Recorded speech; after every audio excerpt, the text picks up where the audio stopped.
So, the first victim is seen walking in a suburb. He says, I am walking in a creepy ass suburb. I know, baby. I love you. See you soon. So, we can assume he is talking to Rose because she is the one who is the middleman of the abductions. And then a car pulls up next to him. If you listen closely, the song Run Rabbit Run is playing in the car. It's like a foreshadow or signal of what is happening in the film later on, and then someone wearing a night helmet comes at him with a cloth and kidnaps him.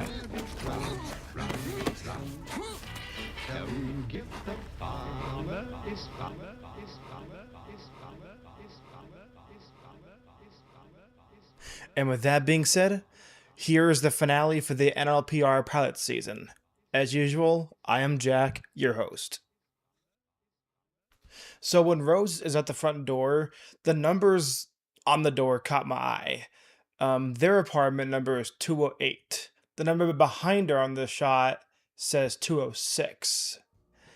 Now, I don't know what it is about this, but something about it just stands out. And maybe one day I'll find out. Maybe not. Who knows? And then Chris nervously asks Rose, do they know I'm black? It signals that they haven't discussed this trip very much due to the fear of rejection. And yet she says, no, should I? Even to the audience, this is concerning, especially if they have been dating for more than a few months. As they're talking, Rose says, my dad would have voted for Obama for a third time if he could have. Now, while I am a white guy, this type of talking point comes up a lot when politics get heated, and then people blame prior administrations. But it's very smart writing to show the fake narrative that racists use when they tend to feel cornered or exposed. And now we see Rose driving and Chris in the passenger seat. In terms of the film's writing and racial messages, it seems like what it is signaling is that Chris is the character surrogate for black people being forced on a ride that they want to be in control of. And we even see this more when he attempts to pull out a cigarette and Rose immediately takes it away from him. And then he calls up Rod and thanks him for watching his dog Sid, and we learn Sid has IBS. And he says he can't have human food. And right here is a very clever micro detail in the dialogue. Rose says, I know, it's all a ploy to get to you. Because she isn't lying technically, although we watch Rose with her creepy gulp milk looking at famous athletes, and it seems to be a social commentary on hypergamy in athletes. And then we get our first jump scare of the movie. A deer jumps in front of the car and scares both Chris and Rose. It breaks the rear view window and got blood on the headlight of Chris's side of the car, which is more foreshadowing for what's to come. And what it seems like is when Chris is looking for the injured deer, it does two things. One, it is showing that later on he uses a deer head to kill Rose's dad. The other one, I don't know, but it's there. Maybe it's supposed to represent a deer in headlights, or how we view deer as disposable and racists view black people like deer. I am just simply throwing guesses out that make sense to me. And then Chris lets the cop see his ID. And I can tell there is social commentary to this of how only black people are targeted heavily by police. However, this does connect brilliantly to how Rod saves Chris in the finale by driving in a airport car that looks like a police car, like he's reversing what the first cop did to him. And then we get an ominous shot of Walter watching them, like he's in the second place, saying like, "Well, fuck, they got another victim." But we have to remember, the white person is in charge of the second place in the body, not the black person. So it's like the white person holding them to a mirror and saying, "Hey, look, you're still screwed or whatever." You hit a deer? Is it dead? The way he asks it and cocks his head, it's almost comical. It's like he's taking pleasure in the death itself of the deer. And then this dude says, you know what I say? I say one down, a couple 100,000 to go. Like, what? And then he goes further with it. He says, "No, I did not mean to get on my high horse. I did not like the deer. I'm sick of it. They're taking over. They're like rats. They're destroying the ecosystem. I see a dead deer on the side of the road. I think to myself, that's a start." Like, seriously? The fuck? But it is brilliant writing to show how racism is put in the open by racists to test the waters for later, which is also an abuse tactic in itself. We see the dad take a moment to explain to Chris that the mother is a psychiatrist, with saying, "Turns out people up here are just as messed up in the head as they are in the city." Now, I know this means something, but I'm not sure what it's saying. The nearest house is across the lake, so it's total privacy. It's clearly him saying, "You ain't going nowhere once we, got you under our spell." By the way, I would have voted for Obama for a third term if I could. Best president in my lifetime, hands down. Like, okay. It seems very odd to have to point that out to someone for any reason outside, like, political discussion. We see the mom tap her spoon on her drink, signaling or foreshadowing what's to come later on in the film. And then a very important detail here is the black people in the family, when in this shot in particular. They have this look in their eyes. And it's important because it speaks to the saying of, "What you hide in your heart appears in your eyes." We watch as the brother is at dinner saying to Chris, like, "With your frame in UFC, you'd be a fucking beast." What's funny is that it took only a few head stomps from Chris to kill the brother in the finale. He literally taps his own head 3 times at the dinner table. And how many times does Chris kick him in the head? Uno, dos, tres. Beautiful writing. The story about Rose's bloody tongue stuff, it seems a bit mirrored with the dad getting stabbed and bleeding from his mouth. And then for extra points, remember the Run Rabbit song? The mother says, "I got carrot cake." Rose is all like, "He's never treated one of my boyfriends that way. Ever." Like, one of how many? And that way? What other ways have been attempted by him? They're white. They're so white. Rose, it cannot be any more white than "It's a floater" or a yacht laughing. And the stuffed lion seems interesting. We see Chris sneak away in the middle of the night for a cigarette, and as he is outside, he sees the male groundskeeper, Walter, sprinting at him. And then the light comes on to shine at Chris like a deer in headlights, kind of like what happened at the beginning. And then the mom, whose name is Missy, she catches Chris, up and about. And I have realized they keep bringing up Chris's smoking habit, and it seems like the script is saying it isn't about the smoking, it's about racism. When Chris is saying he didn't call for help as a child, it seems that he lied about why he didn't call. This is risky to say, yet I believe a historical reason why is because when black people or African Americans call 911 or police for help, they know from generational trauma that at long term does not benefit them. Like, they are afraid to call for help because it leads to more trouble than actually fixing the problem, if that makes sense. I know it is risky to say this, yet there is generational trauma among the black community in this world where calling for help doesn't actually lead to help.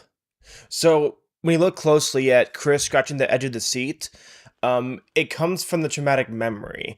It is so quick, but we do see for a split moment that he scratched the seat out of fear and trauma, and it came back. Like, right here, just briefly, and then back to the original scene in the house. Now Chris is in the second place. Now here is some script ambiguity. We could argue that the entire film going forward now is Chris's brain trying to rewrite what happened because it is traumatic. Here is where it gets interesting cinematically speaking. Whether or not Chris's story stopped at the first sunken place moment, the point is that his brain made himself small as a mechanism to get away from the trauma memory. The purpose is to show us that generational trauma not only holds us back, but forces ourselves to become small as a survival instinct. Now, here's a long shot, but we'll take it anyway. The screen in the second place, it mirrors exactly what Chris's trauma memory looked like, which was him sitting in front of the TV. Rod sending Chris a picture of the dog saying, "Sid got drunk," is such a brilliant way to re engage the audience back into the story again and forget about the second place and what just happened with the mom and the hypnotism and all that stuff. One thing I just realized about the characters is that the surgery in the film, it requires a cut or an incision on the temple. And that's why all the black people in the family have something covering that part of the head to disguise where it is until the finale reveal. Very important and brilliant dialogue detail right here. At first, Walter the groundskeeper apologizes for scaring Chris with his running exercise, so now Chris knows what he saw was for real, for that matter. But it does get better. We think that the second place was a bad dream for Chris, but because someone else witnessed it, we now know it did happen and the second place is real, and that it wasn't a dream. Chris talks to Rose about Walter, and because she is in on this whole operation, she knows he is getting closer to the truth, so she diverts and says, "Oh, you think I got a chance with him?" And it turns a little bit comical. So Chris is like, "Ah, you got jokes now, huh?" So right here is really important metaphor and social commentary all in one. The white family all pulling up in the black cars.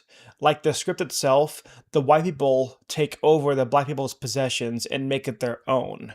We know that the family kidnapped black people and put themselves into the bodies of the black victims. The black victims are still alive and in the second place, but the point is that they are watching their lives through a white person inside their bodies. So with these cars, it seems to be a metaphor and foreshadowing of how the white people are gradually invading and attempting to control the culture of black people. The old white golfer says, "Oh, I love Tiger Woods. Best I've ever seen, hands down." It's the same rhetoric as the dad talking about Obama. The one lady asks, "Is it true? Is it better?" Referring to the stereotype of black men's, well, yeah, super awkward, as we can see. And then the guy saying, "Black is in fashion." Again, signaling the plot twist later on. It's like a bunch of hints Jordan Peele has given the audience to look back at later on. And then the first black man we see at the intro is back. So Chris is now, for sure, he knows something is off. Later on, it sparks the questioning he does. And I just realized it's ambiguous as to who truly unplugs Chris's phone. And then everyone keeps telling Chris, "We know who you are." As Chris escapes upstairs for a breather, all the white people in the house go silent and just listen. It seems like a representation of how once somebody that is the subject leaves the room, everybody has to go quiet to gain this like x-ray vision or whatever it is. It's basically the reverse of when the teacher leaves the classroom for 20 seconds. And again, his phone was found unplugged. I believe the reason all the family went silent was to listen and eavesdrop on him to know exactly what was happening. Like if he's an eye shot, they have to keep it noisy and disorienting. If he is out of view, they have to be quiet and listen to have an idea of what is happening. Chris says to Rose that he is convinced Georgina unplugged his phone because she is jealous that he and Rose are together. It's like a mirror of Rose asking if she has a chance with Walter. And again, we don't know for sure who unplugged it. I just now realized that the brilliance of the second place in Chris is that it involved hypnotism. And it's a popular stereotype myth that hypnotism can cure specific habits or addictions, primarily smoking. We fall for it because Chris fell for it because he did smoke and now he stopped. But we never actually saw him smoke to begin with. We just know he had cigarettes on him, but with the hypnotism, it did two things. One, Chris now has a save file of the second place activated by the trigger of the teacup and spoon. Two, he stopped smoking. So it's a masterstroke on the script's end. As Georgina almost makes it out to warn Chris, the white person in charge of the body pushes her back down. We know they're pushed into the second place because the blind art dealer later on explains how, after the procedure, the white person is basically steering the engine of the body itself. When Chris tries to sneak a picture of the other black man he recognizes, who is Andre, um, the flash was on by accident. The other guy comes out from the second place, his eyes turning white almost ironically, and his nose bleeds, and he tells Chris, "Get out." We see this mirrored not just in the finale with Walter, but like I said, when Georgina spills the tea during the family lunch thing, whatever it was. Chris is told by Dean that it was possibly a seizure that set off Andre, but he says, "My cousin is epileptic. That was not a seizure." So now Rose knows this, and she is still playing it cool. Then she insists it was a seizure due to her dad being a neurosurgeon, but Chris says that he has seen a seizure before, and that was not it. We hear Chris say, "When he came at me, it's like I knew him." It's similar to how people will say he's a brother or she's a sister. I don't know how to describe it because, as a white guy, this is risky territory again. Yet all I can think of is how in the black community lots of times men are referred to as brothers and women are referred to as sisters. And then, of course, we're shown that the family is doing a silent auction of Chris to the wealthy people in the family, basically a plain metaphor of slave trade. And the blind art dealer ends up winning Chris. I may have sold the reason the deer was hit by the car. Chris explains his mom was hit by a car and died alone and cold at the side of the road, just like the deer. But the deer is like his mom coming to warn or potentially save him with a little bit of time and distraction. The evidence for this can be shown with NLPR of the movie Don't Breathe when Rocky is talking about a butterfly, which is just brilliant writing on Jordan Peele's end. Then Chris sends a picture of the guy to Rod, and then Rod calls back and confirms that that is Andre Hayworth. And then he's like, "Oh, you in some eyes wide shut situation."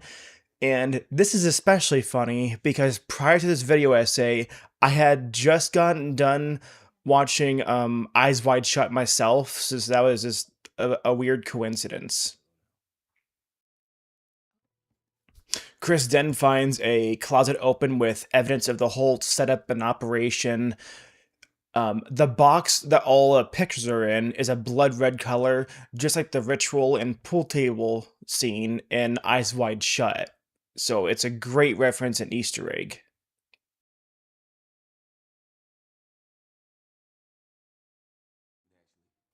Rose tells her parents, "Oh, Chris's dog is sick." But that excuse isn't very viable because if they all know about Chris, like pointed out earlier, then they know Rod is watching his dog.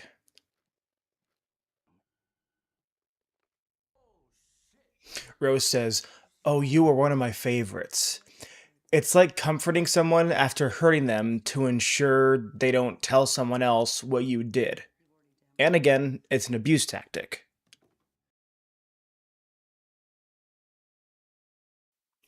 The moving shot of the camera on top of the TV while you can hear it saying, "The mind is a terrible thing to waste," is such a genius way to symbolize what has happened with Chris. In this shot of Chris in the basement, we see the ceiling of white lights, and it seems like a subtle metaphor to say how the family views, white as superior or above black people. I really like how Chris, in this little brief clip, used his mouth to try and get the strap off his left hand because it is evidence of the saying, a wild animal will chew off its own limb to survive. So, what are you willing to do? We see the head of a deer with antlers is in front of Chris on the wall, and we know momentarily what will happen with that deer head, but it is also tying together a lot of elements.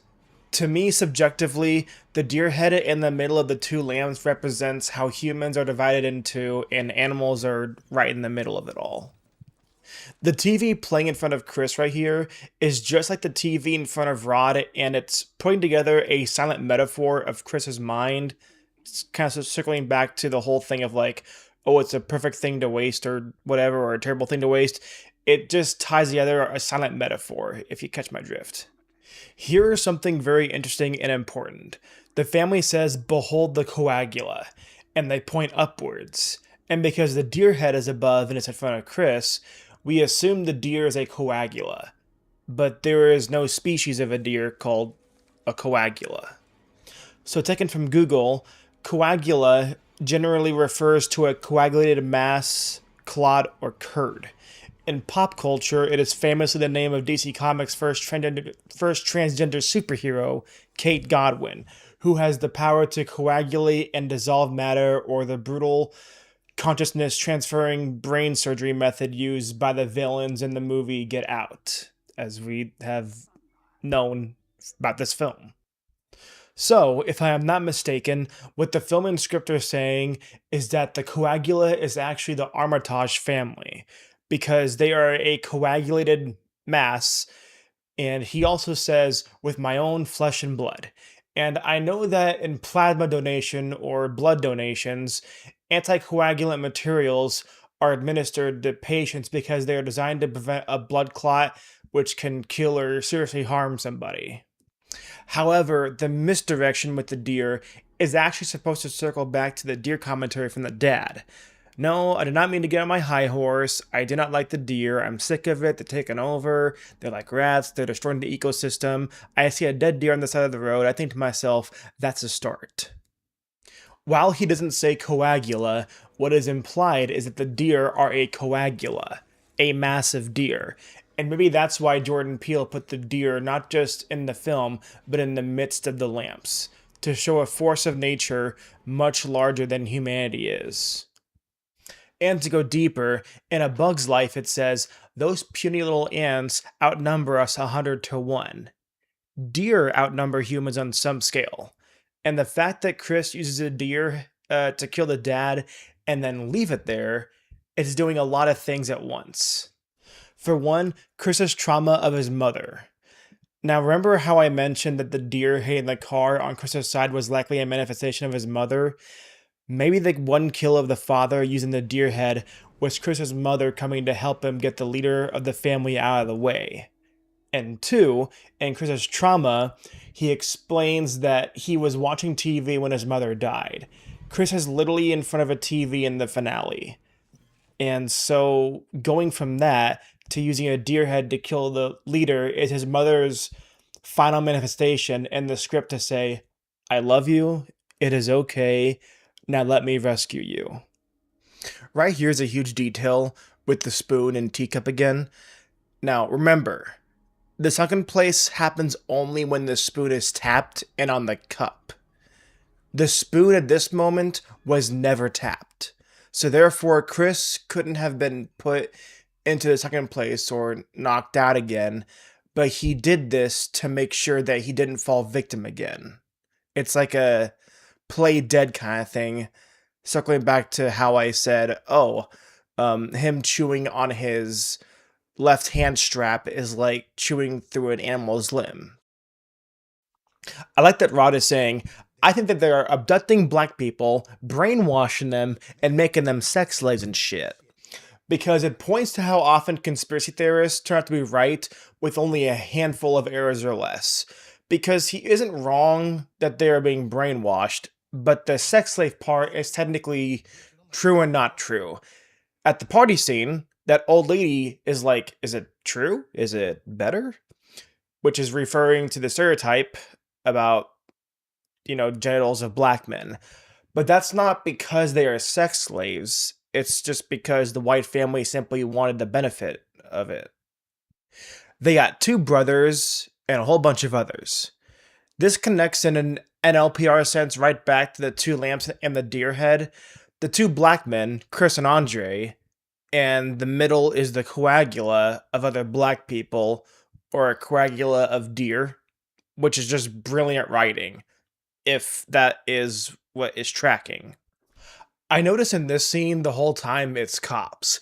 It literally has the police badges in the hats. Typically, it is white cops who deny the help. But right now, it's saying that the cops' race doesn't matter because none of them are listening or even believing Rod for that matter. Rod looking at his notes and his thoughts right here and saying, none of this makes sense. It's genius representation of when a conspiracy theorist is on the right track, but they're typically gaslit or told that they're going insane. And then Rod is on the phone talking with Rose. We watch as Rose maintains a very brick face, yet her voice is acted spectacularly. It's a great commentary on how some people are very good at acting and manipulating others. And then we see Rod use a brilliant tactic on Rose. He asks her what cab company Chris used to leave, and now he knows Rose is lying. Look, I got you. I'm gonna record your ass. Record the shit out of you. That is actually exactly how I feel recording all these movie clips. Now right here is a huge detail. When Rod tells Rose he knows that Rose's mom hypnotized Chris, Rose shifts her tone and her words and her facial expression. It's an abuse tactic to deflect because the abuser knows that they are caught in the lie. We see Chris scratching at the edge of the seat. It's signaling his traumatic memory all over again. And then we see the art dealer come on the TV and talk to Chris. He says he chose and bought him because he wants his eyesight back. And it makes sense. Chris is into photography and that requires good eyesight, literally and figuratively. And Chris, if the operation went the way it was imagined, the art dealer could go back as Chris and blend right in, besides, the mannerisms. We then learn there are 3 specific phases in this whole thing. The hypnotism, the pre-op, and then the transplantation. And that last word carries a lot of weight historically and in the script, so it's very clever both ways. And right here is even more brilliant writing. Chris asks him, why black people? And the dealer says, well, who knows? People just want to change. And as he is saying the various reasons why others want black people, the dealer says, but please don't lump me with that. I could give a shit what your skin color is. And it's basically a dog whistle saying, look, I am one of the good ones, but I still benefit from it. Just don't mention it. It's the same thing as saying, keep politics out of this. Yet everything is political. Art itself is literally political. What I want is deeper. I want your eyes, man. But it really is not that much deeper. In fact, it's the same level as wanting strength or speed or whatever trait it is that they're looking for. Because the other white people wanted something that came from Chris, a black person, this is no different. The art dealer just does not want to feel that he is being racist and performative. Right here's a very important macro detail. When the dealer says, okay, I'm done, he turns his head to look at somebody. It's like someone saying, I need more gas in my car, so I'm taking yours, and then proceeds to put the remainder of their gas supply in your car, but it takes longer than usual because it's like half a tank. Chris then sees the cotton in the edge of the chair from the scratching he was doing, and so he puts the cotton in his ear to save him from hypnotism. It's an amazing script idea because plantations of cotton were obviously historically used to keep black slaves trapped. And the procedure in the film traps black people in their own heads and bodies. But the fact that it was cotton that saved him is an amazing metaphor for how something that initially traumatizes primarily black people can also be used to save their life if used correctly. Again, the teacup comes on the screen, but remember, the tapping of the spoon initiates the sunken place, so if you listen and watch very carefully, the spoon does not tap.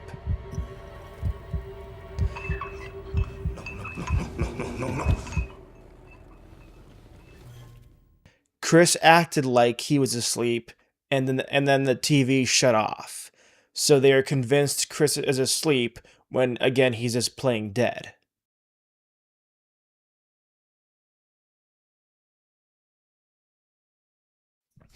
And just like how the deer came out of nowhere and hit the car, the deer and Chris seemingly come out of nowhere to kill the father.